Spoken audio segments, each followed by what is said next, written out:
안녕하세요. 해피바이러스 피스메이커 줄리입니다. 어제에 이어서 제가 성격이 변하고 또 어떤 어린 시절을 보냈는지 그거에 대해서 이야기를 하려고 해요. 저는 어렸을 때 공부를 그렇게 못한 건 아니고요. 사교육을 받기 시작하면서 공부의 탄력을 되게 얻기 시작했는데요.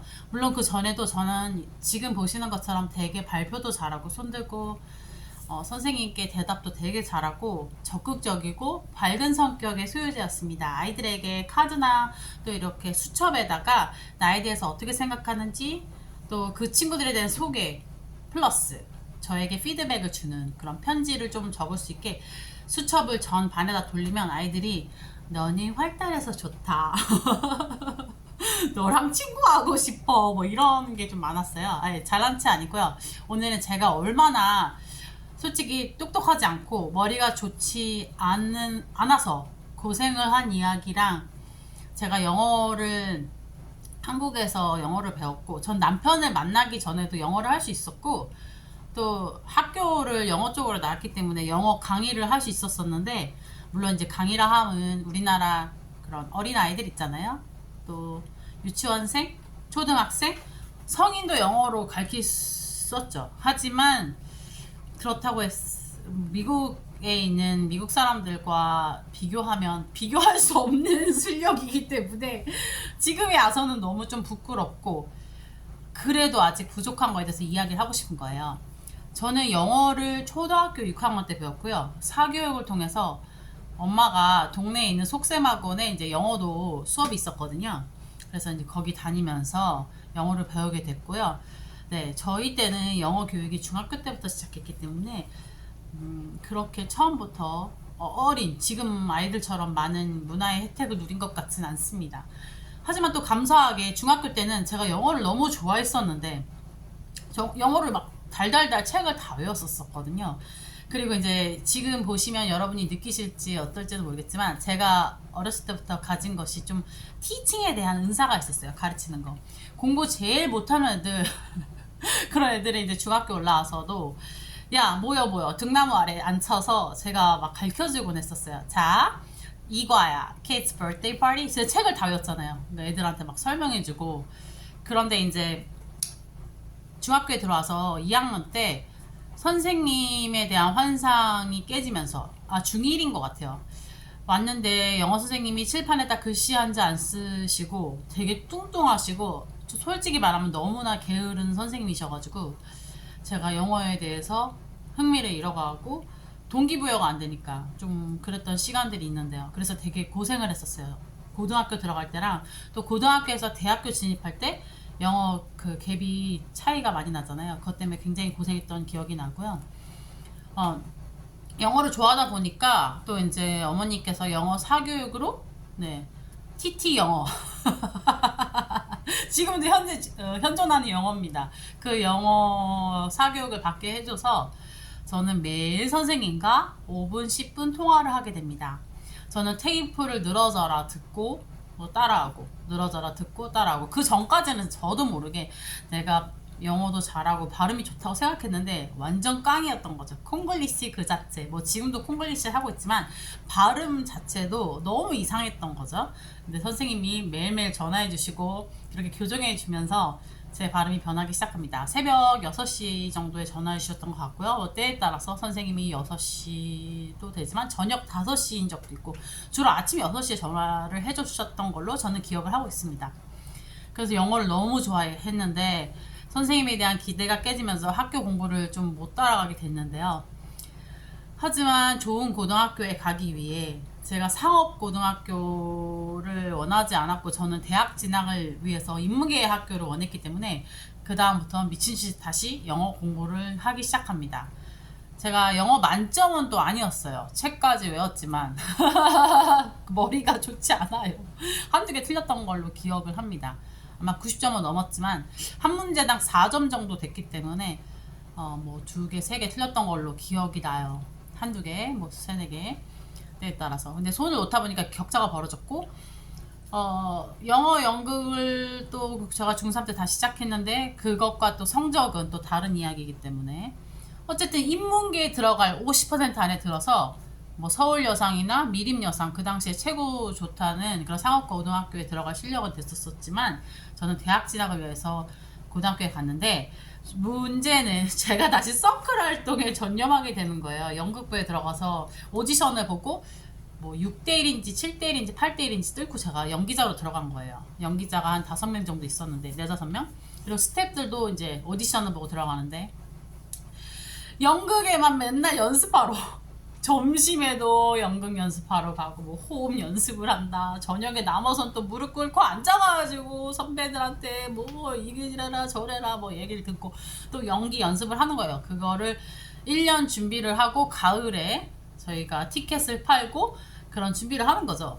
그러다 보니까 진짜 정말 그 연극부에 오면은 좀 노른 애들이 많이 들어와요. 공부 잘하는 애들도 있었죠. 연기자 중에서.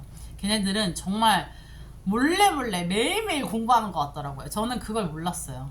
대학에 떨어지고 나서야 아 공부 잘하는 애들은 다 몰래 하는구나. 물론 그걸 중학교 때도 알긴 알았지만 저랑 친했던 친구가 반 1등이었기 때문에 그 친구랑 매일 집에 왔다 갔다 하면서 아 몰래 하고 있다는 거 알기는 알았지만 대학에 떨어지면서 비참한 그 상황을 경험하게 됩니다. 아, 다 자기들 몫은 챙기고 있었어. 나만 못 그랬던 거야! 하면서 많이 땅을 치고 후회를 했고요. 그때 제가 전문대를 붙었었는데 어머니께서는 어머니가 태어나고 자라신 그 곳에다가 원서를 집어넣게 합니다. 4년제라고. 왜냐면 거기에 엄마 동창분께서 교수님으로 재직하고 계셔서 엄마가 거기에 저를 넣으면은 좀 더 도움을 받을 거라고 생각을 하셨던 것 같아요. 그래서 저는 진짜 깡 시골로 네, 학교를 다니게 됐고 가니까 정말 제가 생각한 것과는 다른 생활들을 경험하게 되는데요. 전국에 있던 랄라리들이 다 오는 그런 학교여서 제가 굉장히 그런 시련의 시간들을 겪게 됩니다. 물론 지방이었기 때문에 학교 분위기도 다를 수 있지만 보니까 전국에 있는 랄라리들이 다 오게 된 거예요. 또 집과는 너무나도 멀어졌기 때문에 강과 산과 바다가 다 그렇게 쭉 펼쳐져 있는 시골로 오게 됐고 기숙사 생활을 하는데 그 친구들은 저랑 다르게 학교에서 너무 노는 아이들이기 때문에 네, 이런 거는 당연하고 이런 것도 당연하고 아 저도 약간 타락의 길을 걷게 되는 거예요. 제가 원래 술 같은 거를 중고등학교 때 교회 생활만 하느라고 술을 먹어본 적이 없거든요. 근데 궁금하더라고요. 대학교 가서 좀 마셔보면 좋겠다.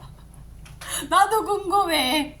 이게 어떤 걸까? 술을 마시면 막 속 얘기도 할 수 있고 막 그렇다는데 그러다 보니까 대학교 1학년 때는 좀 향락의 길을 좀 걸었던 것 같아요. 2학년 때도 그렇고 제가 그 당시에 CCC라는 기독교 단체에 가입했는데 저희 순장님은 저보다 한 살밖에 안 많은 유아교육과에 다니시는 분이었는데 진짜 엄마 같은 거예요. 체격도 진짜 엄마 같으시고 푸근하게 항상 줄리 뭐해요? 오늘 성경 모임이 있는데 오지 않을래요? 하면 저는 그 말을 듣지 않고 뭐 과 미팅에 갑니다. 네. 가서 뭐 하겠어요? 선배들 있고 동기들 있는 주로 동기들 있는 모임에 가는 거죠. 또 선배들이 불러서 가는 모임도 있겠죠. 네. 저희 과에 여자가 4분의 1 정도였고 4분의 3은 남자였기 때문에 문과였는데도 불구하고 4분의 1이 여자고 4분의 3이 남자였어요. 그러니까는 관심이 장난이 아니었죠. 그때는 뭐 누구나 1학년 때는 그렇게 다 지나잖아요. 지내는데 아 정말 후회스러운 시간을 보낸 것 같아요. 너무 향락의 길을 걸어서. 근데 저희 이제 기숙사로 들어오면 저희 룸메이트들이 있는데 얘네가 동네에서 진짜 놀던 애들이고 뭐 진짜 제가 말을 입을 꺼내기가 정말 그런데 뭐 남자친구랑 사귀는 것부터 해서 자기 친구들 얘기를 하고 또 알고 보니까 아버님께서 조직에 계셨고 사채 이런 활동을 하셨기 때문에 사채업자셨어요. 정확히 말하면. 그렇기 때문에 뭐 집 주소 자체가 없는 거예요. 왜냐면 집을 계속 옮겨 다니고 정체가 불분명한 거죠. 왜냐면 그 사채업자라는 그 직업이 같은 조직에서도 뭐 하여튼 잘못되면 그 집을 추적하겠죠. 그러면 가족의 신변에 위험이 있기 때문에 주소를 제대로 얘기할 수 없는 거예요.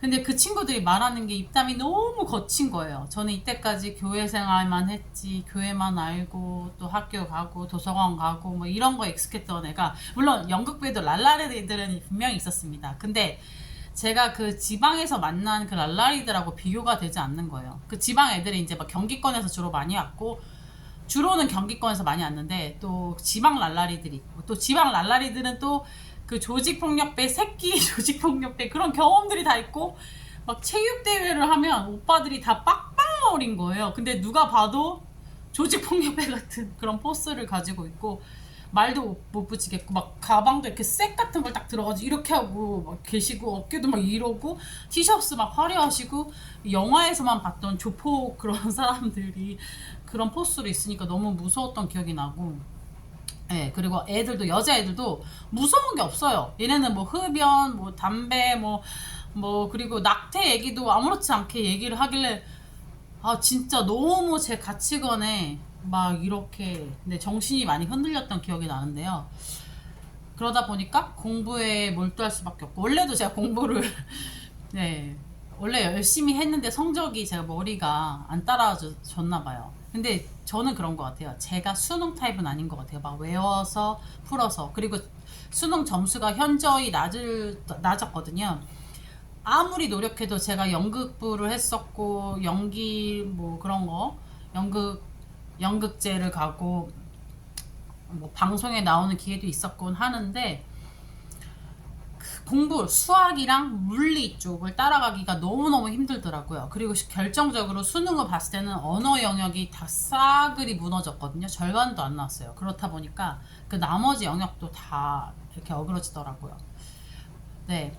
그렇게 재수학원을 다니고 지망학교로 갔는데, 재수학원 이야기를 또 빼먹었네요. 재수학원 다닐 때는, 네, 스파르타 학원에 다녀가지고 그때도 정말 많은 정신적인 붕괴가 있었거든요. 지금 지방대 학교에 오기 전에도. 왜냐면 신분이 없기 때문에 어딜 가도 학생이세요? 하면 학생은 아닌데 또 직장인이라고 얘기하기에도 되게 애매한 위치죠. 그 재수생이라는 게. 또 소속된 곳이 없으니까 굉장히 머리에 또 붕괴가 또 한번 오더라고요. 하지만 재수 학원을 다니기 시작하면서부터, 아, 난 재수생이란 타이틀이 있고, 또 아침에 일어나서 갈 곳이 있기 때문에 좀 정신줄을 붙잡게 되었는데요. 저희 학원이 때리는 곳이어서 제가 아침 9시까지 그 학원을 가고, 서울대 입구에 있는 그 학원이었는데 아침 9시까지 가고 끝나면 새벽 12시 반이었어요. 그런데 그 전에 단어를 하루에 한 50개씩 시험을 보는데, 그거를 다 외우지 못하면 맞는 학원이었고, 또 각 수학 시험, 뭐 물리 시험, 뭐 그런 게 많았습니다. 그런 학원에 다니다 보니까, 뭐랄까요, 20살 동기 친구들은 다 대학에 가 있는데 나는 이곳에 와 있고, 물론 재수학원에 가면 삼수하는 오빠들, 사수하는 오빠들, 또 언니들도 있습니다. 그리고 군대에 다녀온 오수, 육수 오빠들도 있습니다. 어, 굉장히 한국의 수능 제도라는 게 사람을 조금 많이 비참하게 했던 것 같아요. 저는 그때 처음으로 하나님을 원망했던 것 같고요.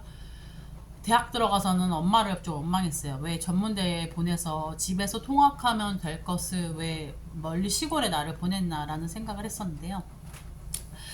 진짜 스파르타 학원 다녔을 때도 죽을 맛이었어요. 12시 반에 끝나서 집에 오면 1시인데, 저는 끝나고 나서는 독서실에 갔었거든요. 독서실에 가서 2시까지 공부하고 집으로 왔죠. 그럼 집에서 한 4-5시간? 4-5시간 자고 다시 학원에 가는 그런 매일의 일정이었는데요. 거기서는 사교도 안 되고, 또 어떤 사고를 쳐서도 안 되고요. 사귀면 학원에서 잘리게 됐습니다. 아니면 헤어지거나, 그 둘 중에 하나였어요. 2명 중에 1명이 학원을 나가거나, 아니면 아예 둘이 헤어져야 그 학원에 다닐 수 있었고, 또 때리는 학원이었기 때문에 또 하루 종일 살아야 되는 학원. 아침 9시부터 12시 반까지.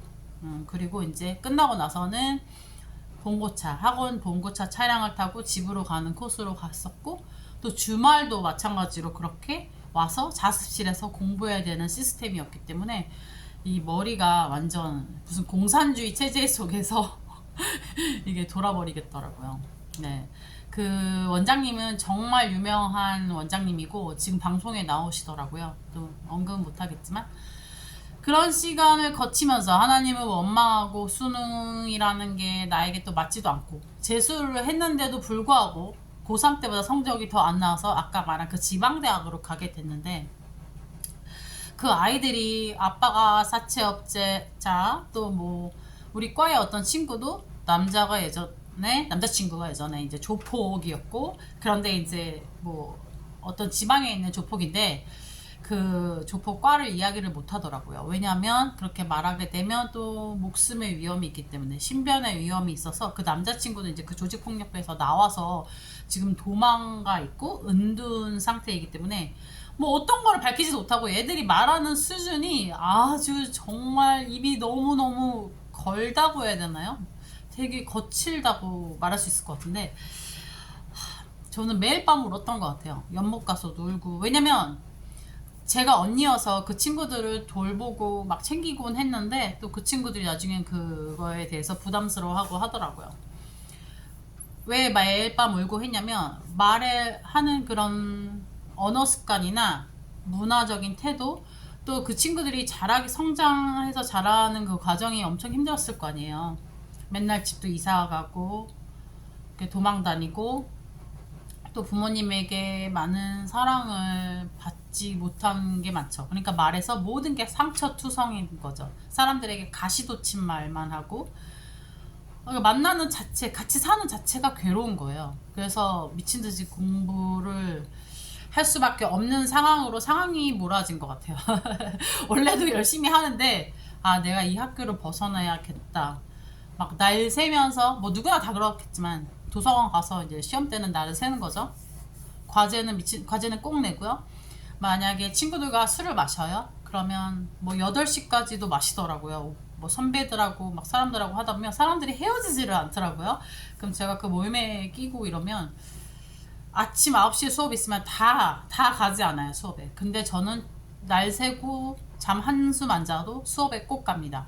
절대 수업을 빵꾸를 낸 적이 없고 저는 초등학교 1학년 때 감기 때문에 딱 한 번 결석한 거 빼고는 학교에 결석한 적이 없어요. 뿐만이 아니에요. 뭐 봉사로 학교에서 영어를 가르쳐 줄 때도 그 교수님들께서 엑스트라 커리큘럼으로 이렇게 계속 가르쳐 주셨었거든요. 그때도 절대 빠지지 않았어요. 학교 정원이 그 과의 정원 수업의 정원이 30명 정도였는데 처음에는 꽉 차거든요. 제가 지금 말하는 거 엑스트라 커리큘럼 얘기하는 거예요. 교수님들이 봉사로 가르쳐 주시고 미국 군인 법무관님 변호사님들이 수업을 봉사로 가르쳐 주셨거든요. 그러면 처음에는 30명 40명이 등록을 하는데 하나둘씩 빠져나갑니다. 1회차 2회차 3회차 또 중간고사 기말고사 학교 축제가 오면 그게 정규 수업이 아니기 때문에 애들이 오질 않더라고요. 근데 저는 죽어도 나가는 거죠. 계속 숙제가 뭐 과제가 이만큼 있어도 내일 당장 중간고사여도 계속 그 수업들을 나가면서 영어 실력들을 쌓고 질문하고 했던 기억이 나네요. 어쨌든 그렇게 그 학교에서 열심히 하다 보면 하니까 이렇게 장학생이 되고 또 성적이 워낙 좋았어요. 여러분도 아시겠지만 학교도 레벨이 있잖아요. 지방 친구들이 잘하는 애들은 열심히 하거든요. 그리고 또 저희 과에 열심히 하는 애들이 워낙 많긴 했어요. 영어 쪽이니까. 근데 편입하기 위해서 다들 좋은 학교를 편입하기 위해서 열심히 많이 했습니다.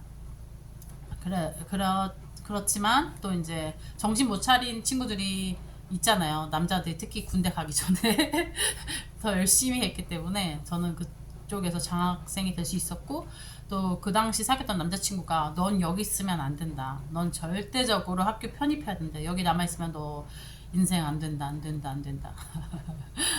그래서 같이 편입을 했죠. 그 오빠는 공부를 잘하진 않았는데 제가 편입하자고 말했어요. 그때는 저는 학교에 있을 생각을 했는데 오빠는 오히려 저에게 편입을 하라고 했고 저는 남자친구한테 편입하라고 했고 그 당시 남자친구는 편입할 실력은 안 됐어요. 성적은 안 됐는데 어떻게 진짜 감사하게도 제 눈에 어떤 학교가 보였어요. 서울에 있는 그 학교로 원서를 제가 그 학교에 넣으라고 추천을 하게 되고 정말 넣는데 붙은 거죠. 성적이 진짜 안 됐었거든요.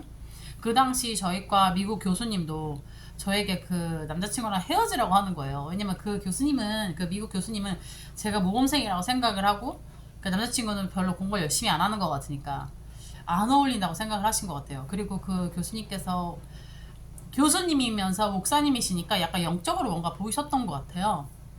너랑 그 친구랑 아니라고 자꾸 그런 얘기를 많이 하셨었는데 어쨌든 그분과는 헤어졌기 때문에 지금의 남편을 만났겠죠.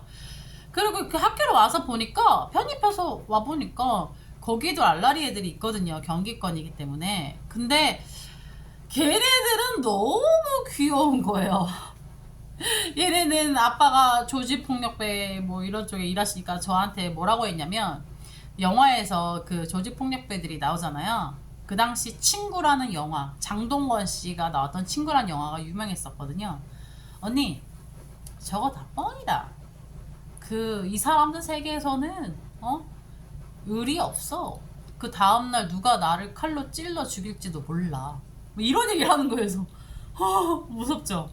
막 이런 얘기 아무렇지도 않고, 거기 있는 저희 방 친구들이나 뭐 다른 애들도 술 마시고, 저희 반 그 룸메이트는 아니었지만 다른 과 애들 얘기 들으면 술을 엄청 마시고 싸움이 나는 거예요. 술병을 던졌다고 하는 거예요. 그래서 술병이 깨졌다고 들었어요. 그래서 싸움이 엄청 커지고 막 그런 얘기를 들으니까 상상이 안 가고, 제가 이제껏 살았던 분위기와는 너무 다르니까 진짜 가치관의 혼돈과 정말, 그리고 이제 저도 원래 한 성격 하는 사람이었는데 그런 친구들을 보면서 난 이미 예수님을 만났으니까 화를 낼 수가 없는 거예요. 이미 나는 다시 태어났는데 그 성질대로 할 수가 없는 거예요. 같이 싸울 수도 없고, 그리고 나보다 어리고 화가 나도 내가 자제해야 되고, 그런 게 계속 다져졌던 것 같아요. 맨날 연못가에 가서 울던가, 기숙사 가서 이불 뒤집어 쓰고 운다던가, 교회에 가서 또 운다던가, 막 그렇게 제 고통이나 힘듦을 토로했던 것 같고, 그 당시에 엄마를 진짜 많이 원망했던 것 같아요. 제가 어렸기 때문에 왜 엄마가 나를 그렇게 먼 곳으로 보냈나 하면서 매일 울면서 되게 고통스러웠던 날들이 있었고, 그러면서 제가 성숙할 수 있었어요. 정신적으로 엄마 아빠랑 떨어지다 보니까 정신적으로 독립을 하면서 좀 머리가 단단해지더라고요. 이 정신력이. 그런 시간들을 거쳐서 편입을 했고, 뭐 여기서 보는 랄라리도 아닌 거죠. 좀 노는 애들 보면 에이 귀엽다. 근데 저는 어떻게 보면 또 이제껏 랄라리들을 많이 본 것 같긴 하네요. 그 친구들과 또 함께 할 시간들이 있었고, 그렇기 때문에 내가 내면이 단단해진 게 아닌가. 그리고 이제 학교를 다니면서 그리스에 갈 기회가 있었는데 거기에 난민들이 있었죠. 뭐 아프가니스탄, 또 아랍계통 난민들을 보면서 제가 그 그리스에서 3개월 24일 제가 봉사를 하게 됩니다. 난민들에게 기초 영어를 가르쳐주고 밥을 해주는 그런 사역을 했었는데, 거기서 또 이제 인생의 최극단을 만난 친구들을 만난 거예요. 모슬람 애들이었는데 아프가니스탄, 이란, 소말리아, 인도에서도 오고 뭐 말레이시아 뭐 이런 쪽에서 여러분이 생각하는 모든 전쟁 국가에서 다 왔다고 해야죠. 지금은 이제 난민 문제가 많이 커져서 여러분도 아시지만 그 전에는 난민에 대한 생각이 많이 없었던 때였어요. 유럽에선 이미 난민이 들어오고 있었는데 한국에선 잘 몰랐었죠. 그랬는데 그 친구들은 죽음에 대해서 무서워하지 않는 친구들이었습니다. 야, 너 어떻게 그리스까지 왔어? 그러면 처음에는 파키스탄 아니다. 네, 파키스탄으로 갔다고 하고, 파키스탄에서 영어를 배웠다고 하고, 또 파키스탄에서 또 어떻게 왔어? 뭐 터키까지 걸어가고, 그럼 터키에서 어떻게 왔어? 그럼 배를 타고 4인용 5인용 배를 타고 다시 그리스로 온 친구들을 만났어요. 근데 그 친구들은 죽음의 생사 앞에서 목숨을 걸고 그리스까지 온 난민이기 때문에 아무것도 무섭지 않은 겁니다. 저는 그때 나이가 어렸고 또 아무것도 몰랐기 때문에 너무 순진하게 그 친구들과 잘 지냈는데, 네, 그 친구들 중에는 마약을 하는 친구들도 있었고, 또 감옥에 갇혔던 애들도 많고, 또 터키 감옥에서 죽을 뻔한 친구들도 있고, 터키 경찰들이 많이 부패했다고 하더라고요. 그래서 돈을 주지 않으면 막 옷을 다 벗긴다던가, 그래서 고문을 한다던가, 뭐 밖에다 내보낸다던가, 뭐 그런 것들이 있다고 애들이 많이 얘기해 줬었는데, 네. 또 난민들을 통해서 저는 형제들을 에 대한 교육을 많이 하게 되는 것 같아요. 형제들을 무서워하지 않고 대화하고 어떻게 친근하게 다가가고, 제가 그전에는 형제들하고 말을 많이 잘 못했었거든요. 부끄러워서. 안 믿으시겠지만, 네.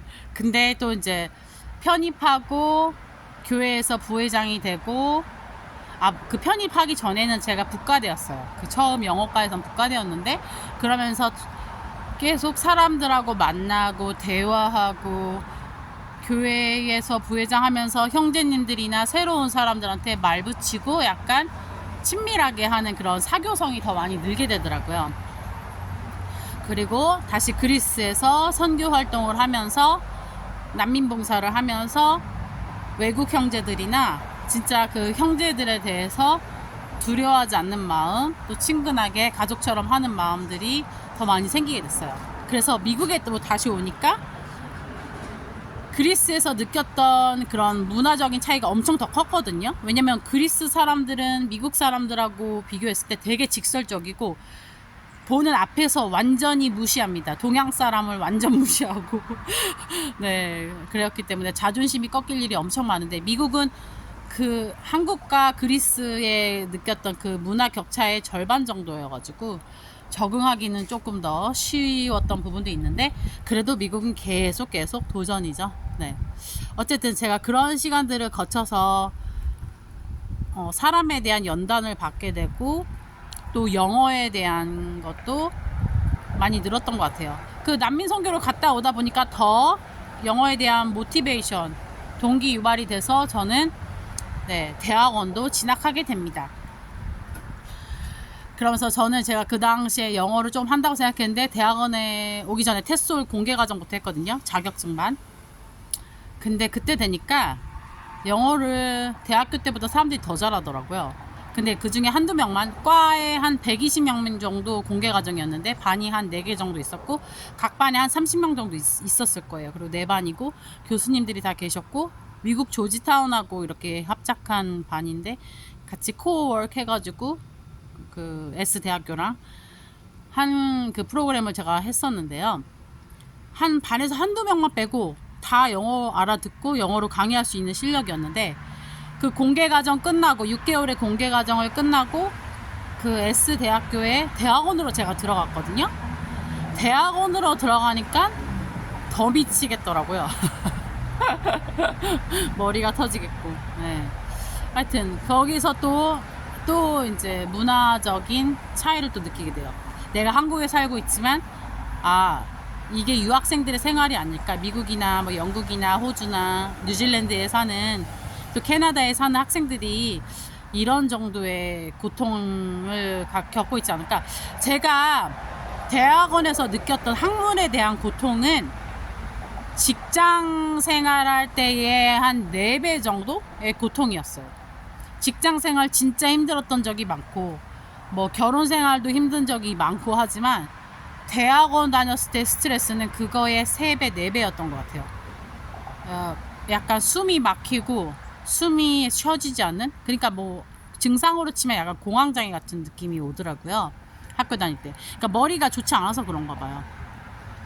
어쨌든 그렇게 영어를 그 대학원 나면서 문서 같은 거 읽는 거나 말하는 거, 그 전에도 원래 영어를 했었는데 조금 더 학문적으로 영어가 조금 트이게 됐던 것 같은데, 그래도 미국 오니까 제가 뭐 감은 잡고 알아는 듣지만, 네, 제가 부지런을 떨어야 영상을 할 수 있는데, 나름대로 부지런을 떤다고 떠는데도 네, 시간에 좀 제약이 많은 것 같네요.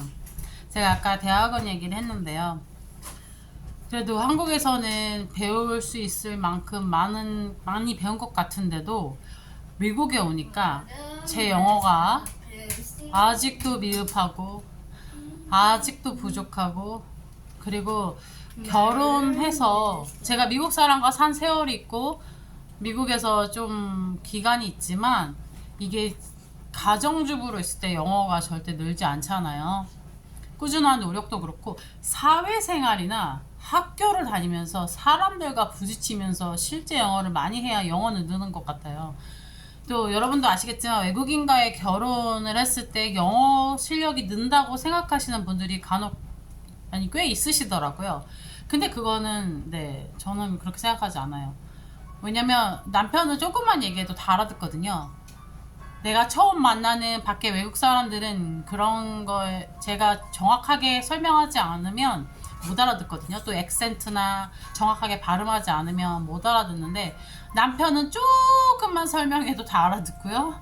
또 이야기를 다양하게, 다양한 발음으로, 다양한 액센트로, 또 다양한 주제로 얘기해 봐야지 영어도 느는 거거든요. 네. 그래서 영어가 많이 부족함을 느끼고 좀 창피하다는 생각이 좀 많이 드는 것 같아요. 내가 지금 영어를 잘할 수 있으려면 노력을 해야 되고, 변명하면 안 되고, 또 집에만 있다고 생각을 해도 보통 사람은 제가 미국에 있다고 생각하기 때문에 미국에 사는 그 연수를 카운팅 하잖아요. 미국에 몇 년 사셨어요? 몇 년 사셨어요? 그러면은 그 정도 영어 하실 수는 있겠다. 또 미국 사람과 몇 년 살았어요? 그러면 그 정도의 사람 그 연수에 비례하게 영어도 되게 잘할 거라고 생각을 하기 때문에 그런 노력이 되게 많이 필요한 것 같아요. 부담도 많고. 네, 요즘에는 그래서 변명하지 말고 노력하자 이런 생각을 하게 됐고요. 제가 어떻게 살았는지 짧게 이야기한다고 했는데 벌써 30분이 넘어갑니다. 네. 줄이지 못하겠더라고요. 어쨌든 이렇게 다양한 사람들을 만나면서 제 성격이 깎일 수밖에 없더라고요. 특히 교회에서 또 리더, 학교 뭐 부회장, 회장 뭐 이런 거 하면요, 과 국가대나 교회 부회장 아니면 학교에서 학회장 하면서 또 성경 공부 리더 하면은, 또 아이들을 가르치면 썬데이 스쿨 티처 하면은 성격이 깎일 수밖에 없더라고요. 아이들이 내 맘대로 안 되고, 또 순원들, 내가 순장일 때, 리더일 때 그 목자 아이들이 제가 원하는 것처럼 따라와 주지 않거든요. 그 드라마 팀장일 때도 마찬가지예요. 난 이만큼 내가 배웠던 거 이만큼, 또 연기도 잘하고 싶고 앞에 나왔을 때 더 멋지고 거의 완벽에 가까운 그 퍼포먼스를 하고 싶은데, 교회에서는 그냥 이거 서클 활동 그냥 재미로 하는 거잖아요. 제가 연극 부에 있을 때는 진짜 맨날 남아서 점심시간에 연습하고, 애들 다 학교 가고 하교할 때 우리는 남아서 주말에 또 나와서 연습하고, 혼나가면서 뭐 말투나 표정이나 액션이나 제스처나 다 혼나가면서 계속 다시 하고 다시 하고, 또 그 선배들 아래서 규율, 규칙 뭐 그런 게 있잖아요. 엄격한 게 있으면서 이렇게 고쳐져 나가는데, 교회 생활은 그렇게 안 되거든요. 네, 뭐 권위로 제가 뭐 할 수 있는 것도 없고, 사랑이 아닌 이상 사람을 바꾸고 행동을 수정하고 교정할 수 있는 그런 아무것도 없어요. 예수님 사랑 아니고서야는. 근데 감사한 거는 그렇게 다양한 사람들을 만나고, 또 제가 깨지고 부서지고, 아 이거 안 되는구나, 내 성격 이렇게 해선 안 되겠구나, 강압적으로 한다고 내 위치로 지위로 나이로 사람들을 설득시킬 수 없다는 것을 제가 결혼 이전에 배웠기 때문에, 결혼 생활에서의 그 순종한다는 것이 그나마 조금 할 수 있는 일이 아니었을까. 물론 순종을 아직도 하려면 더 멀었죠. 또 매 순간 순종한다는 것도 쉬운 일은 아니고요. 그런 생각을 많이 해보게 되고요. 오늘은 그렇게 제가 과거에 어떻게 살아왔는지에 대해서 이야기를 했는데요. 순종할 수 있는 성격은 따로 있는 게 아니라, 그렇게 결혼 생활이 둘이 조화를 맞춰서 나가야 되는데, 성경에서는 여자에게 남편에게 순종하라고 했기 때문에, 또 권위자 목사님이나 뭐 티처, 랍비, 여기서 성경에서 랍비라고 하죠.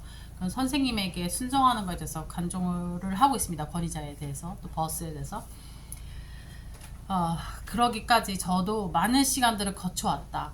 또 두 번째는 영어에 대한 이야기를 했어요. 아무리 한국에서 영어를 해도 미국에서 영어 하는 거랑은 차원이 다르다는 거를 많이 느꼈다.